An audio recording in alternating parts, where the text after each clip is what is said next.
ছেলেদের একটা বড় সমস্যা, নিজেদের জিনিসটা শিথিল হয়ে যায়। এটা নিয়ে অনেক ছেলেরা ভুগছে। মিনিমাম 80% ছেলেরা এই সমস্যায় ভুগছে, আর তারা এর সমাধান কোথাও খুঁজে পাচ্ছে না। কেন? তারা ভাবছে আমরা এই কথা সবাইকে বলবো মানে আমার পুরুষত্বর কোনো প্রবলেম আছে, তাই তারা এটার থেকে অনেক দূরে ভাগছে আর কারোর সাথে এটা নিয়ে আলোচনাও করছে না। এমনকি তারা ভাবছে ডক্টরের কাছে যাবে, কিন্তু সেটাও যাচ্ছে না। তারা নিজেদের মধ্যে হীনমন্যতায় ভুগছে। কি করে আমরা এই সমস্যা থেকে সমাধান পাবো? এমনকি বউয়ের সাথে চোখ মেলাতে ভয় পাচ্ছে। কেন? আগে তো আমার ঠিক ছিল, বাট এখন কেন এরকম হচ্ছে? আবার অনেক সময় দেখা যাচ্ছে যে বিয়ের পর পর এরকম হচ্ছে। তখন তার মনের মধ্যে হচ্ছে আমি যদি আমার বউয়ের সাথে এই নিয়ে আলোচনা করি তাহলে আমার বউ ভাববে আমার মধ্যে কোনো কমি আছে। কিন্তু আজকে আমি পুরো ডিটেলে আপনাদেরকে বলতে চলেছি। আর এই সমস্যা থেকে সমাধান কি করে পাবেন, এটা কোনো রোগ কিনা সেটাও আমি পুরো ডিটেলে বলবো। তাই ভিডিওটাকে পুরো ওয়াচ করবেন, না হলে অনেক ইনফরমেশন মিস করবেন। হ্যালো এভরিওয়ান, আমি সুধা সরকার। আমার চ্যানেলে আপনাদের সবাইকে ওয়েলকাম। আমার চ্যানেলে এরকম ইনফরমেশন ভিডিও অনেক আসে, তাই আমার চ্যানেল যদি কেউ নতুন থেকে থাকেন চ্যানেলটিকে সাবস্ক্রাইব করে বেল আইকনটাকে দাবিয়ে দেবেন। দেখুন, এই যে সমস্যাটা, এটা একটা গুরুতর সমস্যা, আর এটা 80% ছেলেদেরই হয়ে থাকে কোনো না কোনো কারণে। অনেক সময় তাদের মেন্টাল পরিস্থিতির জন্য হতে পারে, অনেক সময় শারীরিক প্রবলেমের জন্য হতে পারে, আবার অনেক সময় তাদের মোটাপার জন্য হতে পারে। এই তিনটে কারণ হতে পারে।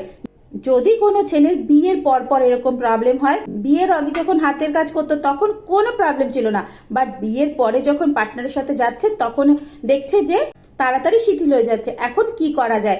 এটা তো একটা বড় সমস্যার ব্যাপার। যদি বিয়ের পর পর এরকম হয় তাহলে এটা কোনো রোগ না, এটা একটা নর্মাল ব্যাপার। কেন? নতুন বিয়ে হয়েছে, পার্টনারের সাথে যাচ্ছেন, আপনাদের অনেক রকমের টেনশন হতে পারে, এনজাইটি হতে পারে, ভয় হতে পারে। এইসব কারণগুলো যদি কারোর মধ্যে থাকে তাহলে কিন্তু তারটা এরকম ছোট হয়ে যাবে। আর এটা কোনো রোগ না। ধীরে ধীরে আপনি যত আপনার পার্টনারের সাথে পরিচিত হবেন, আপনারা দুইজনে এইসব নিয়ে আলোচনা করবেন, আস্তে আস্তে এই জিনিসটা কেটে যাবে।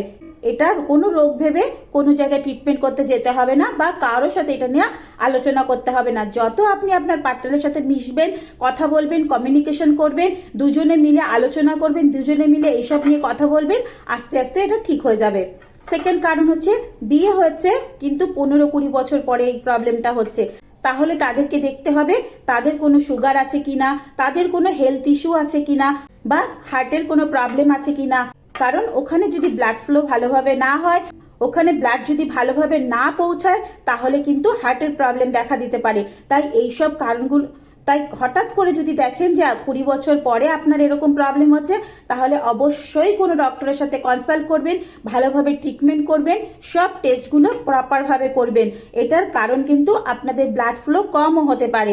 যদি ভালোভাবে ব্লাড ফ্লো না হয়, ব্লাড ওখানে না পৌঁছায়, তাহলে কিন্তু এরকম প্রবলেম হতে পারে। থার্ড কারণ হচ্ছে মোটাপা।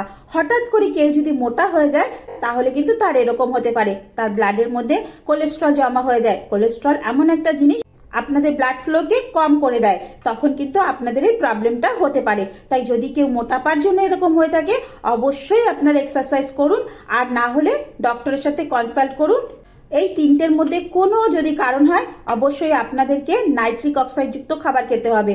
নাইট্রিক অক্সাইড আপনাদের ব্লাডকে ওখানে ধরে রাখে। যত আপনাদের ব্লাডকে ওখানে ধরে রাখবে, তত কিন্তু আপনাদের পিনটা অনেক টাইম ধরে স্ট্রং থাকবে। তাই এরকম যদি প্রবলেম হয়ে থাকে, অবশ্যই নাইট্রিক অক্সাইড যুক্ত খাবার খেতে হবে। এছাড়াও কিছু এক্সারসাইজ করতে হবে। পেলভিক ফ্লোরের পুরো এক্সারসাইজ করতে হবে। লোয়ার পোর্শনের, কোমরের পোর্শন যদি স্ট্রং হয়, পেলভিক এরিয়া যদি আপনাদের স্ট্রং হয়, তাহলে সেখানে ব্লাড কিন্তু প্রপার ভাবে পৌঁছায়, আবার ব্লাড কিন্তু স্ট্রংও থাকে। তাহলে এই সমস্যা থেকে আপনারা কিন্তু মুক্তি পেয়ে যাবেন।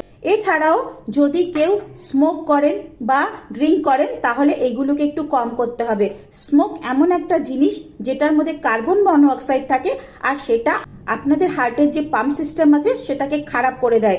আপনি যদি স্মোক করছেন আর দেখছেন আপনার এরকম সমস্যা হচ্ছে, অবশ্যই স্মোকটাকে কম করে দেবেন। কখনোই একদিনের মধ্যে কম করতে যাবেন না, তাহলে কিন্তু উল্টো রিয়াকশন হয়ে যাবে। ধীরে ধীরে কম করবেন। আজকে যদি 10টা খান, ফার্স্ট উইকে 7টাতে যাবেন, সেকেন্ড উইকে 5টাতে যাবেন, এইভাবে ধীরে ধীরে ধীরে ধীরে কম করবেন। একসাথে কখনোই কোনো কিছুকে কম করা সম্ভবই না। এটা আপনাদের কোনো রোগ না, এটা জাস্ট একটা নর্মাল ব্যাপার। সেটাকে আপনাদেরকে খুঁজে বার করতে হবে কি কারণে আমাদের হচ্ছে। আর যদি দেখছেন খুবই প্রবলেম হচ্ছে, অবশ্যই ডক্টরের সাথে কনসাল্ট করবেন। এছাড়াও বিট, ওয়াটারমেলন, শাকসবজি, মাছ, মাংস, ডিম এগুলো খেলেও কিন্তু এই প্রবলেমটা অনেক সলভ হয়। তো আশা করি আপনাদের যে কনফিউশনটা ছিল আমি দূর করতে পেরেছি। যদি ভিডিওটা ভালো লেগে থাকে অবশ্যই লাইক, কমেন্ট, শেয়ার করে দেবেন। আর এরকম ইনফরমেশনের জন্য অবশ্যই চ্যানেলটাকে সাবস্ক্রাইব করে বেল আইকনটাকে দাবিয়ে দেবেন। চলুন আবার দেখা হচ্ছে নেক্সট ভিডিওতে। ততক্ষণের জন্য টাটা, বাই বাই। সবাই সুস্থ থাকবেন, ভালো থাকবেন, অনেক অনেক হ্যাপি থাকবেন।